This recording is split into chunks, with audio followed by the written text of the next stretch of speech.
Hello, welcome to my Fortress of Solitude.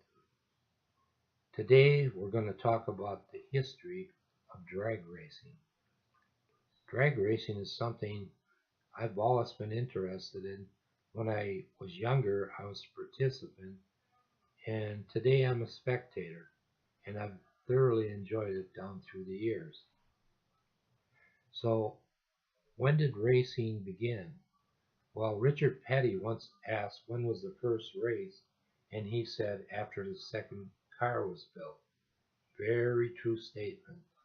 No sooner had Henry Ford started production of the Model T, as they rolled off the assembly line, people would modify them to make them go faster. Model Ts were cheap, affordable, and there were lots of spare parts available.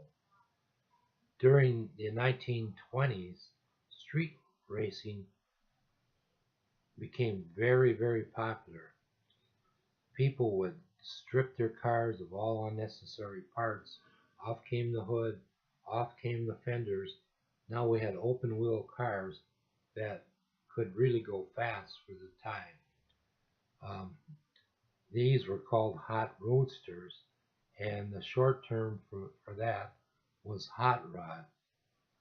Um, they there weren't a lot of paved roads at the time, and usually the races took place on probably the one paved road in town, in any city or town, which was referred to as the main drag.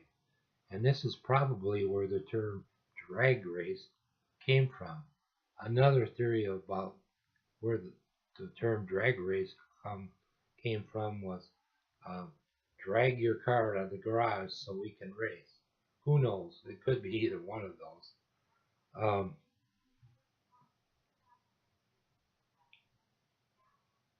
the drag racing um, during the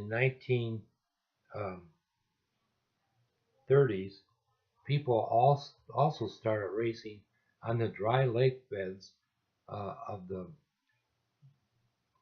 dry lakes that were north of the city of Los Angeles, and this gave birth to the Southern California Timing Association, which was the first sanctioning body for drag racing.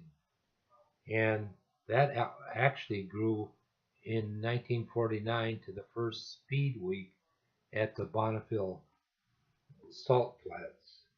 Um, in 1949, the first legal drag race was held at Goleta Airfield in California.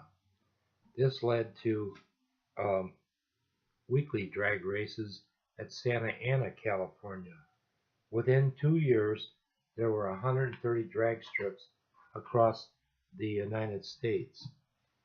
In 1950, Wally Parks founded the National Hot Rod Association.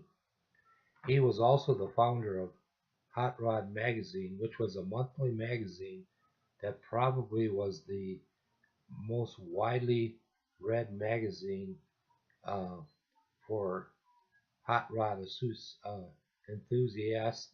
enthusiasts during the 1950s, 1960s, and 1970s. In the beginning, people would race their street cars, um, but in the quest to go faster and faster, they started to devote cars strictly for drag racing. Um, they take these cars and strip them to the minimum. There were cars that actually ran without radiators because they didn't want the extra weight, which you couldn't sit at the starting line very long, or your engine would overheat, and you'd be done for. Um, but these were the forerunners of today's dragsters. Um, During the 1950s, dragsters went through some radical changes. They became narrower and lighter, and their wheelbase was extended. they put the driver sitting over the rear axle of the car, and they experiment with the use of nitromethane, and they also, some people actually tried rocket fuel. They tried airplane engines. Um, Airplane engines, they were too heavy. It was the big problem with them, and the cars couldn't go quite as fast. I don't know what happened with the rocket fuel, but the nitromethane was bad. Took their cars from the 120 speed limit all the way up to where they were hitting speeds in the 170s. The officials of the NHRA thought that this was probably too dangerous, and they banned the use of nitromethane, and it didn't come back until 1963.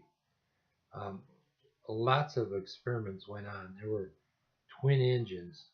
Um, Tommy Ivo went so far as having a four-engine dragster. The problem with that was he had to have the engine actually drive the front and rear wheels. So for about the first few seconds of a drag race, smoke was coming from both wheels, from front and rear, and he couldn't even see where he was going for a little bit. He actually, a lot of times with these twin engines, they would hook them together, but they'd have one engine run the engine clockwise, where the other engine would run counterclockwise, all going to the same belt. Uh, the, they also began the use of the supercharger, which replaced the carburetors on the car and brought a greater airflow to the engine, which increased the power to the engine. Um, During the early 1960s, what was called the slingshot dragster became the standard design. There were problems with this, as some of them were built too light and could flip over very easily, which led to a lot of accidents. Another problem was having the driver sit over the rear wheels. The nitromethane fuel that they used caused many engines to blow quite easily, and the parts could hit the driver. Well, what happened was Don Garlitz was driving one of these cars when his engine blew and blew off part of his foot. He came back with a, the first successful rear-engine dragster, and this became the standard um, from then on. Also, a rear wing was added for stability, and the wheelbase became even longer. Also, during the 1960s, there was a lot of factory involvement from the manufacturers in drag racing, as each tried to compete against the other to have the quickest cars. I can remember that there was a Ford Fairlane, which was a limited production model, which had an all aluminum body. And it was also during the 60s that the first funny cars came around. They moved the rear wheels forward and the front wheels backwards to give it a shorter wheelbase for better traction. This made many people look at the car and say, wow, that looks like a funny car. And the term was born. Um, they were the forerunners of today's funny cars, which have an aerodynamically designed body, and the fact that the aerodynamics causes the wind to press down on the cars makes them almost as fast as today's um, dragsters. Um,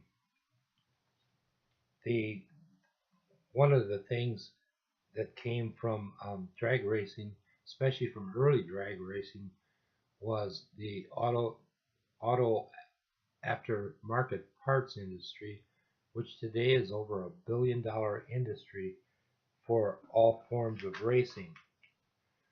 But at the heart of all drag racing is the weekend mechanic, weekend racer, um, where the public comes out to see the professionals race. The weekend dragster is weekend racers there every weekend participating. Um, they come for the thrill of acceleration and the thrill of beating the competition, and uh, they're really at the heart of drag racing. And this is something that I really enjoyed in the past, and I think it's why drag racing is so popular with young people today. It's something that's not incredibly expensive that they can all participate in.